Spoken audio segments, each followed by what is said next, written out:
Thank you.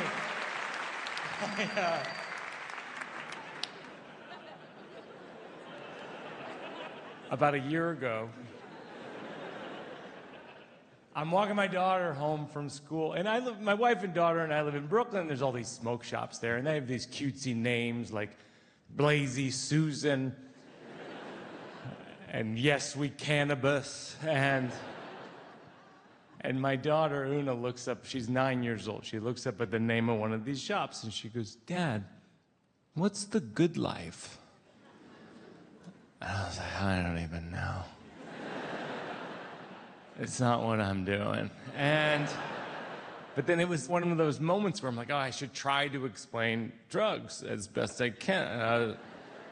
It's like, well, you know, some people use drugs and they sort of make your brain happy, but it's sort of a fake happy. And you don't want to get too happy, because then you got to use more drugs to get it as happy as it was the first time. And then the 8th or 9th time, you're in real trouble. Anyway, Mom and I use them sometimes. Not often, mostly when we were younger. Not your age, like 3 years older than you are now. And of course, I have to explain drugs to my daughter, but no one explained it to me.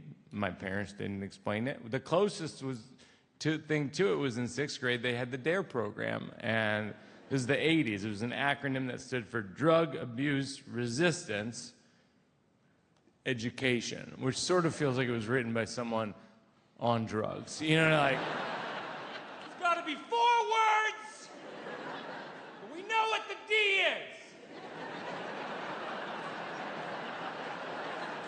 We're printing the shirts on Monday. You know, it was a very shirt-driven campaign, and those shirts are worn, ironically, to this day by people actively on drugs. And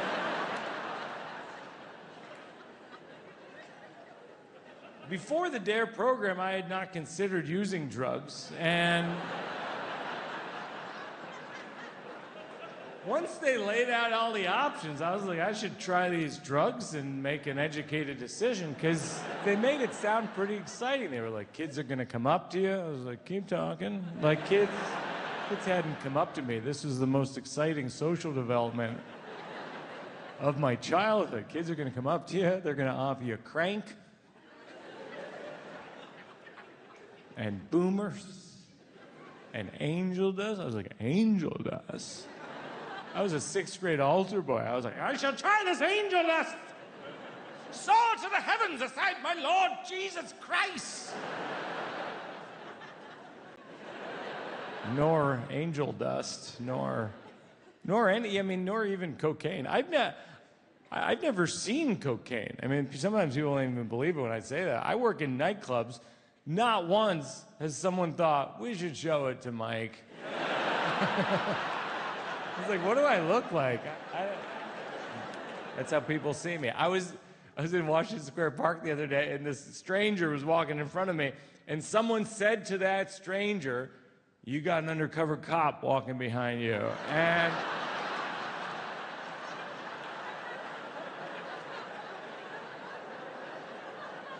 then he looked back at me, and I looked behind me, and there was no one there. I said to this stranger, I go, no, which is exactly what an undercover cop would say.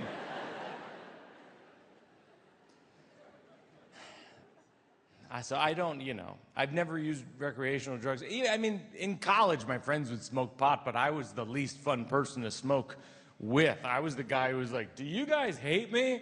Why does my heart hurt? Is that rickets? Who's at the door? Who's at the door? Who's at the door? Like, it wasn't a good hang. And so I just veered away from all that.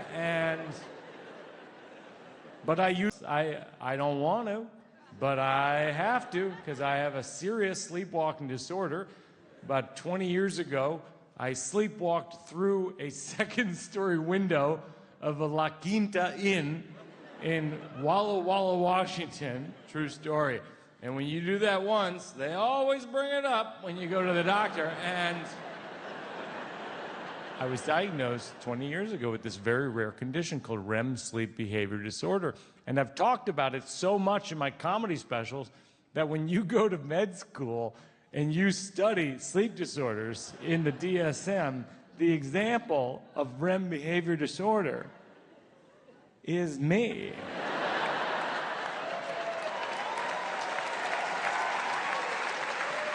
My dad is a doctor. He wanted me to go to med school, and I didn't. But I'm in there. I basically teach.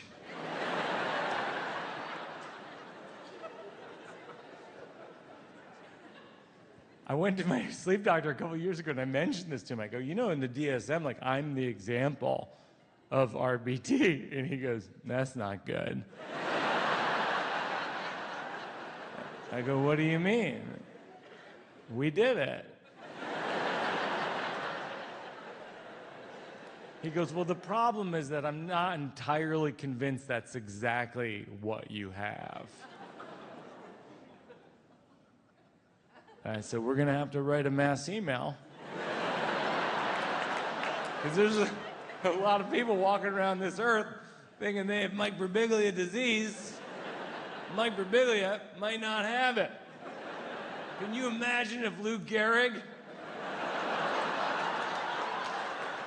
was like, actually, I'm feeling pretty good. I think I might play baseball again. People would have been furious. That's right, I just compared myself to Lou Gehrig. No, the reason I bring up the sleepwalking is that 20 years ago, I get diagnosed with REM sleep behavior disorder, and they put me on Klonopin. And I recently went to a new doctor, and she's looking at my chart, and she goes, you've been on Klonopin for 20 years? And I go, yeah. She goes, all right. That is not what you want to hear when you go to the doctor. I go, are you concerned? She goes, well, do you know the side effects? I go, I don't know. She goes, depression, loss of memory, poor motor skills.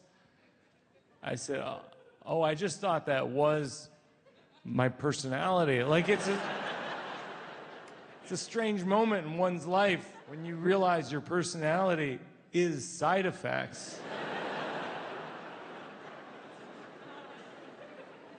Because then I'm just like self-conscious about all my daily activities. Like, one thing I do every night before bed is my dosage of Klonopin is 1.5 milligrams. And so I have to break a pill precisely in half. Yeah.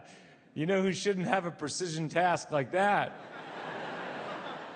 Someone with poor motor skills, because inevitably I break it in half and there's like a pile of Klonopin dust on the sink, and then I'm depressed and I'm crying into the dust, and the tears are merging to form a Klonopin sorbet, and then I lick up.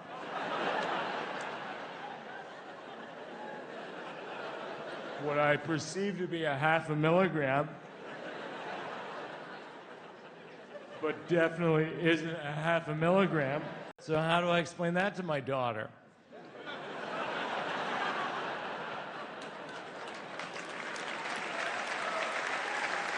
That's the good life. That's what they say.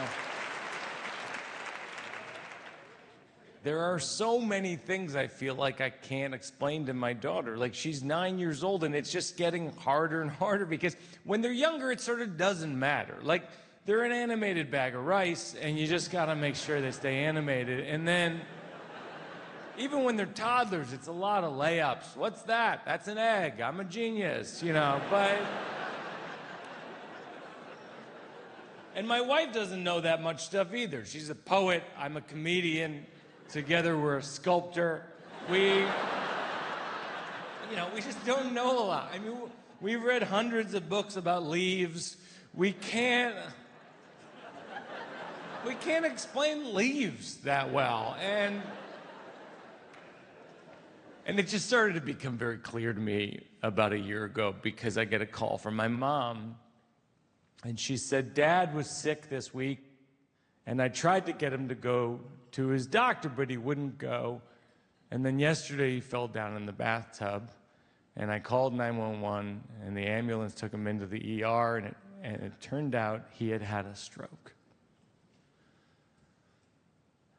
And I get off the phone, and I'm alone in my bedroom, and then I go into my closet, and I'm just sort of organizing things, and I just start crying alone. And my daughter, Una, comes in, and she goes, "Dad, what's wrong?" And I go, "Well, Grandpa had a stroke." And she says, "Dad, what's a stroke?" And that's when I realized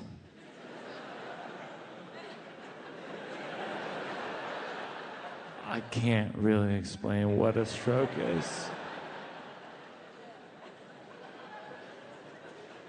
I took a swing. I mean, I know the bullet points, you know, I go, it's a brain injury, and there's bleeding in your brain. And then it was a lot of free association after that, you know. I was like, it's your brain, you know, your brain is bleeding, and I'm not sure where the blood was, but I think it was like in the vessels, and they're sort of all in there, you know, but now it's just, you know, it's everywhere. I think. And I mean, in a way, you know, our whole body is sort of filled with blood. This is gallons and gallons of blood all over your body. In a way, we're bleeding at all times. Maybe ask your mom about that. Or grandpa, but not this week, you know. And so Una goes, and I go, I don't know, I'm gonna go home tonight. So that night I drove to Providence, Rhode Island, to the hospital, and I take the elevator up to the 8th floor to the stroke unit, and I see my dad, and he's just a shell of himself. He can't move half of his body, and he can't really speak. And the neurologist came in, and she goes, "Vince, we're gonna do a spinal tap." My dad happens to be a retired neurologist. So from the condition he was in, he suggested a type of spinal tap. He goes, "Guided spinal tap," which is impressive, but also a good example of how controlling my dad is. I'm watching a half-dead neurologist tell a fully alive neurologist how to do her job. I mean, that is next level mansplaining. I mean, that's dead mansplaining. If you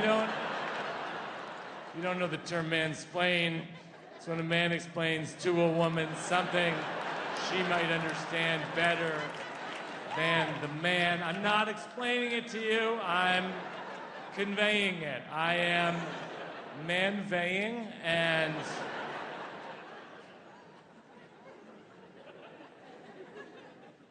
it was devastating seeing my dad